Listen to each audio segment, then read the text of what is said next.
ہماری ماں اور بہنوں کا، میری ماں اور بہنوں، 103 دن تک آپ نے شاہین باغ کا پروٹیسٹ کیا۔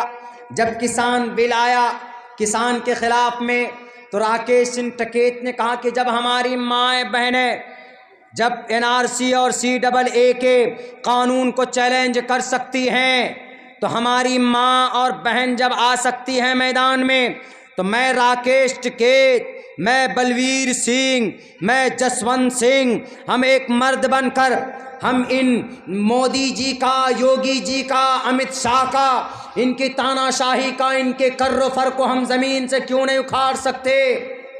ہماری ماں اور بہنوں کے پروٹیسٹ کو دیکھ کر ان کے خون میں گرمی پیدا ہوئی اور وہ بیٹھ گئے سندھو بارڈر پر، اور انہوں نے دیکھا کہ 103 مہینہ جب عورتیں میدان میں بیٹھ سکتی ہیں تو ہم مرد ہو کر پورے سال کیوں نہیں بیٹھ سکتے؟ اور وہ ایسے بیٹھے کہ 700 کسان بھائی شہید ہو گئے، لیکن آج کے تاناشاہ کو بتا دیا کہ تم کرسی پر بیٹھو، چاہے تمہارے پاس IB ہو، تمہارے پاس انٹیلیجنس ہو، تمہارے پاس IB، تمہارے پاس ATS ہو، تمہارے پاس CBI ہے، سب کچھ تمہارے پاس ہے، لیکن جنتا کی طاقت ہمارے پاس، کسانوں کے پاس ہے۔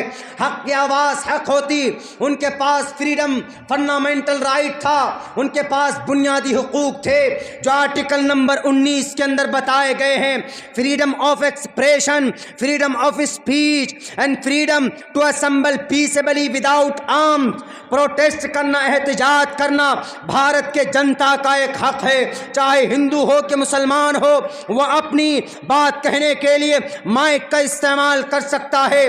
اگر کوئی بنگال کا آدمی اگر جھارکھنڈ جائے، وہاں پر محنت مزدوری کرے، جا سکتا ہے، اس کا فنڈامنٹل رائٹ ہے، اس کو مار نہیں سکتا کوئی۔ لیکن کچھ دنوں پہلے رانچی کے اندر ایک کشمیر کی جوان کو مار مار کر ہتیا کی گئی کہ تم کشمیر کے ہو، تم کو مارا جاتا ہے۔ کشمیر کا جھگڑا جو بھی ہو ہم گورنمنٹ کے حوالے کرتے ہیں، لیکن بھارت کے اندر to move freely to any territory of India, Bharat کے کسی بھی پارٹ میں ملک کا کوئی بھی ناگرک جا سکتا ہے، and to settle their trade, وہ اپنے بزنس کو قائم کر سکتا ہے۔ بھارت کا سنویدھان کہتا ہے اگر سندھو بارڈر پر کسان اگر 7 مہینے سے 10 مہینے سے بیٹھے ہیں تو یہ سرکار کی غلط نیتی کے خلاف بیٹھے ہیں، ان کے غلط قانون کے خلاف بیٹھے ہیں۔ اپنے خداؤں کو خوش کرنے کے لیے کسانوں کو گاجر مولی کے طرح پیسنے کی، کاٹنے کی کوشش کی گئی، ان کے خلاف بیٹھے ہیں۔ بیٹھ سکتا ہے، بھارت کا سنویدھان ہمیں اجازت دیتا ہے۔ ہمارے کسان بھائیوں نے پوری دنیا کو پیغام دیا کہ وقتی طور پر ظالم کا ظلم چل سکتا ہے، جب ظالم کا ظلم بڑھتا ہے تو مٹ جاتا ہے۔ جیت کس کی ہوتی ہے؟ جیت اچھائی کی اور سچائی کی جیت ہوتی ہے، اور کسان جیتے، گھٹنوں کے بل جھکنا پڑا۔ بھارت کے گورنمنٹ کا سرکار ہے، کرسی میں بیٹھے ہیں، اچھی بات ہے، لیکن غلط نیتی اور غلط قانون اگر لائیے گا تو ایک ناگرک کو آپ سے سوال کرنے کا ادھیکار ہے۔ عبداللہ سوال کر سکتا ہے، ایک عام آدمی سوال کر سکتا ہے، یہ اس کا مول رائٹ ہے، فنڈامنٹل رائٹ ہے، کوئی منع نہیں کر سکتا۔ میرے نوجوان ساتھیوں، میری ماں اور بہنوں، نوجوان ساتھیوں سے میں ایک گزارش کروں گا، جوانوں آپ کی جوانی کو صحیح استعمال کیجیے۔ میں نے وہی بتایا نا بھی، آپ کو کتنے سارے دھارائیں ہیں ہم نہیں جانتے۔ آپ کو کوئی ماں دے زبردستی، اگر پولیس والا آپ کو پکڑ کر لے کر چلا جائے زبردستی، تو کیا کریں گے آپ؟ زبردستی پولیس والا اگر آپ کو نوٹس دے دے تو کیا کیجئے گا؟ تو فوراً آپ وکیل کو لے کر جج کے پاس جائیے اور کہیے کہ سر مجھ پر یہ کلیم کر رہے ہیں، مجھ پر یہ آروپ لگا رہے ہیں، ہم کو اینٹیسپیٹری بیل دیجیے جیل میں جانے سے پہلے، ورنہ پولیس تو چاہتی پولیس پہلے جیل میں ڈالے گی آپ کو، یہ تھانے میں، اور 1-2 دن کے بعد فوراً آپ کو ڈال دیں گے جیل میں، اور جیل میں ڈالنے کے بعد آپ اس کو ججز کو ٹائم نہیں ہوتا تو کیا کہتے ہیں میرے پاس ٹائم نہیں ہے، ابھی ان کو حوالات میں بند کر دیجیے، جیل میں بند کر دیا جاتا۔ مولانا کے ساتھ وہی ہوا، مولانا کو جوڈیشل کسٹڈی میں رکھا گیا، ان کے کیس سننے کا ٹائم نہیں، لیکن مولانا کو پہلے سے اگر نوٹس ہوتا تو مولانا کو وکیل کے پاس، وکیل کو لے کر جج کے پاس جانا چاہیے، اینٹیسپیٹری بیل کرنا چاہیے، ہمارے ایک دوست نے فون کیا میرٹھ سے کہ مولانا ہمارا مدرسہ ہے، ATS والوں نے ہم کو نوٹس دیا. ہم نے کہا کہ لائر کو لے جا کر جج سے اینٹیسپیٹری بیل کرا لو، اگر کوئی کیس درج ہوا ہے تو، اگر کوئی نوٹس ہے تو 2 ٹوک لفظوں میں بات کرو، ڈرو نہیں. اور تم اگر اپنے مدرسہ چلاتے ہو تو آرٹیکل 30 سن کر پڑھ کر بتاؤ ان کو. Right of minorities to establish and administer educational institutions on their choice. Article 30 میں لکھا ہے کہ آپ مدرسہ، مسجد، مکتب بنا سکتے ہیں. کہو اس ATS والوں کو، ان کے پسینے چھوٹ جائیں گے. ہم لوگ اصل میں ڈر جاتے. نوجوانوں ڈریے مت، ڈرنے سے مر جائیں گے آپ. آپ کو بھارت میں سمویدھان میں اجازت ہے. معاذ اور معوذ 14 سال کی عمر تھی، خاتمہ کیا تھا ابو جہل کا. کتنی عمر؟ 13-14 سال.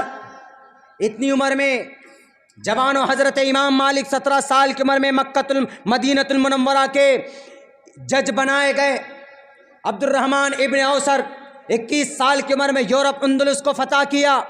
اتاب بن اسید 22 سال کی عمر میں مکہ المکرمہ کے جج مقرر کیے گئے. زید بن ثابت رضی اللہ تعالیٰ عنہ 16 سال کی عمر میں 17 دن میں سریانی اور تبرانی زبان کو پڑھ کر 17 دن میں قرآن کریم کا سب سے پہلے ٹرانسلیٹر بنے. عبداللہ ابن عباس 16 سال کی عمر میں مفسر قرآن بن گئے. سارے مفسرین جہاں پر قلم رک جائے عبداللہ ابن عباس ہیں وہ. آج ہمارے جوان حضرت علی عمر کتنے سال، علی رضی اللہ تعالیٰ عنہ کتنے سال کی عمر میں ایمان لائے؟ ماتر 12 سال سے لے کر 14 سال کی عمر میں. اللہ کے نبی نے کہا کہ اے علی جاؤ اپنے ابا سے مشورہ کر لو. کیوں تم کلمہ پڑھ رہے ہو؟ تمہارے ابا نے تو ہم کو ماریں گے. ماریں گے کا مطلب ہم کو کہیں ڈانٹیں گے.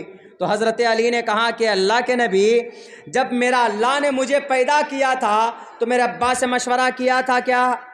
کہا کہ نہیں. کہا جب اللہ سے مشورہ نہیں کیا، میرے ابا سے مشورہ اللہ نے نہیں کیا، تو اللہ کے آپ پیغمبر، اللہ کے آپ رسول، تو جب اللہ کی بات ماننے کی بات آئی تو میں اپنے ابا سے کیوں مشورہ کروں؟ حضرت علی کا کیا جواب تھا.